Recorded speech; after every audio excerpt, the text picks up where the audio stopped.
മകന്റെ ഭാര്യയ്ക്ക് അമ്മമാർ പരമ്പരാഗത പാചകരീതികൾ പകർന്നു നൽകണമെന്ന മുഖ്യമന്ത്രി വി.ഡി. സതീശന്റെ പ്രസ്താവന കേരളത്തിൽ വലിയ രാഷ്ട്രീയ സാമൂഹിക സംവാദത്തിന് തിരികൊളുത്തിയിരുന്നു. അതിനുശേഷം ആദ്യമായിട്ടാണ് മുഖ്യമന്ത്രി വി.ഡി. സതീശൻ വിവാദത്തിൽ പ്രതികരിച്ചത്. പതിവ് പോലെ ഇടതുപക്ഷ മാധ്യമങ്ങളാണ് ഈ വിഷയം വാർത്താ സമ്മേളനത്തിൽ ഉന്നയിച്ചത്. അമ്മയെ ഓർത്തുകൊണ്ട് നടത്തിയ പരാമർശമാണതെന്ന് പറഞ്ഞ മുഖ്യമന്ത്രി സമഗ്രമായി തന്നെ അതിനെ വിലയിരുത്തി. തൻ്റെ അമ്മ ഉണ്ടാക്കിയ ഭക്ഷണത്തിൻ്റെ രുചി ഇപ്പോഴും തൻ്റെ നാവിൻ തുമ്പിലുണ്ട്. 27 വർഷമായി അമ്മ മരിച്ചിട്ട്. ഇന്നും ആ ഓർമ്മകളുണ്ടെന്ന് പറഞ്ഞ മുഖ്യമന്ത്രി ആ കൈപ്പുണ്യം മറ്റ് തലമുറയിലേക്ക് പകരണമെന്നാണ് ആവശ്യപ്പെട്ടതെന്നും ചൂണ്ടിക്കാട്ടി. ഇതിൽ എന്ത് സ്ത്രീവിരുദ്ധതയാണെന്ന് ചോദിച്ച സതീശൻ, മക്കളെന്ന് പറഞ്ഞാൽ അതിൽ ആൺകുട്ടിയും പെൺകുട്ടിയും ഉൾപ്പെടുമെന്ന് കൂടി പറയുന്നുണ്ട്.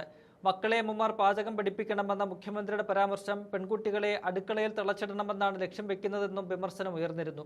ഈ സാഹചര്യത്തിലാണ് മുഖ്യമന്ത്രി മറുപടി പറഞ്ഞത്. കുട്ടിക്കാലം മുതൽ ലിംഗസമത്വം പഠിപ്പിക്കുന്ന പുതിയ കാലത്ത് മുഖ്യമന്ത്രിയുടെ ഭാഗത്തു നിന്നുണ്ടായ ഈ സ്ത്രീവിരുദ്ധ സമീപനം തെറ്റായ സന്ദേശമാണ് സമൂഹത്തിന് നൽകുന്നതെന്ന് മുൻ മന്ത്രി വി. ശിവൻകുട്ടി വിമർശിച്ചിരുന്നു. ആൺകുട്ടികൾക്കും പാചകവും വീട്ടുജോലികളും ഒരുപോലെ ബാധകമാണെന്നിരിക്കെ മരുമക്കളെ മാത്രം ലക്ഷ്യമിട്ടുള്ള പ്രസ്താവന സോഷ്യൽ മീഡിയയിലും കടുത്ത പ്രതിഷേധത്തിന് കാരണമായിരുന്നു. എഴുത്തുകാരി ശാരദക്കുട്ടി ഉൾപ്പെടെയുള്ള പ്രമുഖർ മുഖ്യമന്ത്രിയുടെ നിലപാടിനെതിരെ രംഗത്ത് വന്നതോടെയാണ് അദ്ദേഹം നിലപാട് പരസ്യമാക്കിയത്.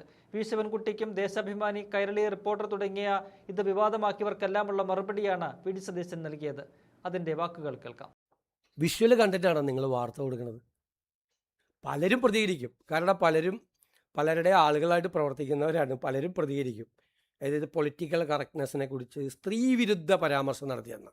ഇനി നിങ്ങൾ കേട്ടിട്ടില്ലെങ്കിൽ ഞാൻ ആ പ്രസംഗത്തിൻ്റെ ഭാഗം വായിക്കാം. ഞാൻ ചില അമ്മമാരോട് പരാതി പറയും. എൻ്റെ പ്രസംഗത്തിലാണ്. ചില അമ്മമാർക്ക് അവരുടെ പ്രത്യേകമായ ഡിഷ് ഉണ്ടാവും. അവർ പ്രത്യേകമായ ഭക്ഷണം അവർക്ക് മാത്രം ഉണ്ടാക്കാൻ പറ്റുന്നതാണ്. അറിയാലോ, നിങ്ങളുടെയൊക്കെ അമ്മമാർ പ്രത്യേകമായിട്ടുള്ള ഉണ്ടാക്കി. എൻ്റെ അമ്മ എനിക്ക് ഉണ്ടാക്കി തന്നിട്ടുണ്ട്. അമ്മ മരിച്ചിട്ട് 27 വർഷമായിട്ടും എൻ്റെ നാവിൽ എൻ്റെ അമ്മ എനിക്ക് ഉണ്ടാക്കി തന്ന ടേസ്റ്റ് എൻ്റെ നാവിലുണ്ട്. ഞാൻ അത് വെച്ചുകൊണ്ടാണ് പറഞ്ഞത്. പക്ഷേ അവരുടെ മക്കൾക്ക് അത് പകർന്നു കൊടുക്കുന്നില്ല. ആ മക്കളെ കൊണ്ട് കൂടിയോ അല്ലെങ്കിൽ മകൻ്റെ ഭാര്യയായി വരുന്ന ഒരാൾക്കെങ്കിലും ആ ഭക്ഷണത്തിൻ്റെ പ്രത്യേകത പകർന്നു കൊടുക്കാൻ കഴിയണം. അവരുടെ മക്കൾക്ക് അത് പകർന്നു കൊടുക്കണം. മക്കളെന്ന് പറഞ്ഞാൽ പെൺമക്കൾ മാത്രമായിട്ട് എവിടെ അടയാളപ്പെടുത്തിയേക്കണം? അല്ലല്ലല്ല, കേട്ടോ, നിങ്ങൾ ആദ്യത്തെ സെൻറ്റൻസ് കേൾക്ക്. അവരുടെ മക്കൾക്ക് അത് പകർന്നു കൊടുക്കുന്നില്ല എന്നാണ് പറഞ്ഞത്.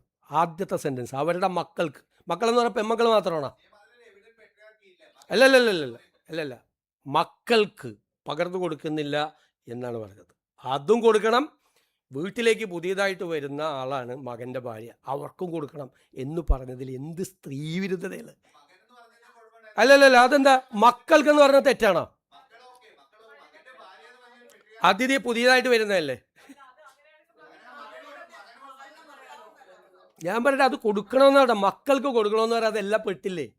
നിങ്ങൾ മൈക്രോസ്കോപ്പ് അല്ലല്ല, കുറച്ച് ആളുകൾ മൈക്രോസ്കോപ്പിക് ലെൻസുമായിട്ട് വെച്ചിട്ട് എന്തെങ്കിലും ഉണ്ടാകുന്ന നോക്കണം. മക്കൾക്കത് പകർന്നു കൊടുക്കണം. ഞാനതിൽ ഉറച്ചു നിൽക്കുന്നു.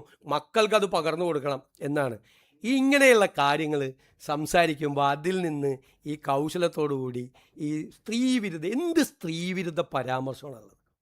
ഒരമ്മ മക്കൾക്ക് അവരുടെ കാര്യം പകർന്നു കൊടുക്കണമെന്ന് പറയില്ല. നിങ്ങൾ ഇത്രയും താഴോട്ട് പോകരുത്. എടാ, നിങ്ങൾക്ക് എന്നെ വിമർശിക്കാനുണ്ടെങ്കിൽ വേറെ എന്തെല്ലാം കാര്യങ്ങളുണ്ട്. ഇല്ലാത്തൊരു കാര്യം ഊതി വീർപ്പിച്ച് ഞാൻ പറയാം, നിങ്ങളുടെയൊക്കെ ക്രെഡിബിലിറ്റി പോകും. അല്ലല്ല, വെയിറ്റ് എൻ്റെ ക്രെഡിബിലിറ്റി ഒന്നും പോവില്ല. എൻ്റെ വിശ്വാസ്യതയും എനിക്ക് ഈ നിലപാട്.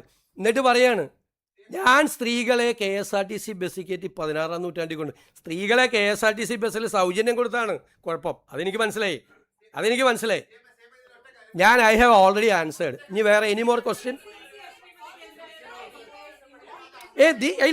ഇത് അനുവദിക്കാൻ പറ്റില്ല. അല്ലല്ല, ഞാൻ വന്നിരുന്ന് ഇങ്ങനെ സംസാരിക്കുമ്പോൾ നിങ്ങളെല്ലാവരും കൂടി ബഹളം ഉണ്ടാക്കുന്നത് ശരിയല്ല. നിങ്ങൾക്കൊരു ഡിഗ്നിറ്റി ഉണ്ട്. ഇവിടെ ഇരുന്ന് സംസാരിക്കുന്നത് ഞാനൊരു പൊസിഷനിൽ നിന്ന് സംസാരിക്കുക. നിങ്ങൾ പത്രസമ്മേളനം ഇങ്ങനെ വെറുതെ ബഹളം ഉണ്ടാക്കി. ഞാൻ ഇതുപോലെ ഒരു മുഖ്യമന്ത്രി ഇരുന്ന് തന്നിട്ടില്ല. ഇതുപോലെ നിങ്ങളുടെ ഓരോ ചോദ്യത്തിനും മറുപടി പറയാം. പക്ഷേ നിങ്ങൾ ആ മര്യാദ നിങ്ങൾ കൂടി കാണി. നിങ്ങൾ എന്ത് ബഹളം ഉണ്ടാക്കുന്നത്?